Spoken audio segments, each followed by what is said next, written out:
Инфлацијата во мај на годишно ниво изнесува 3,3%, а на месечно ниво 1,5%. За една година храната и пијалаците поскапеле за 4,9%, алкохолот и цигарите за 6%, а комуналиите за 2,2%. Ова е прво мерење на инфлацијата откако престанаа да важат мерките за ограничени цени и маржи кои владата ги спроведуваше до крајот на април.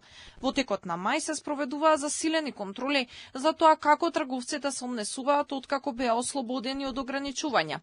Првичните информации од извештајот од Пазарен инспекторат велат дека нема драстично зголемување на цените на основните прехранбени производи. Министерот за економија Бесар Дурмиши вели дека покачување е забележано кај одредени сезонски производи. Сепак целосната состојба ќе се види од финалниот извештај кој утре ќе стигне на Илинденска. Од тоа што знам дека немаме драстично зголемување на цените, само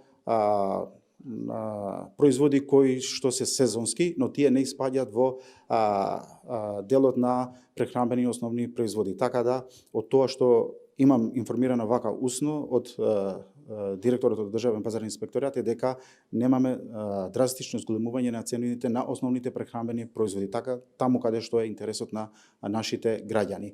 Но подетално утре ќе бидеме известени и извештајот ќе биде достапен и до вас медиумите и до граѓаните. Извештајот од Пазарна треба да покаже и дали трговците го почитуваат законското решение за задолжително објавување онлайн на цените на сите производи од сите продажни места, освен микротрговците. Во однос на тоа, дали ќе се менува рамката за тоа кој се го опфаќа оваа обврска и дали ќе се менува прагот на вработени, Дурмиши вели дека владата постапува онака како што налага законот, а ако се покаже потреба, дополнително ќе се направат измени.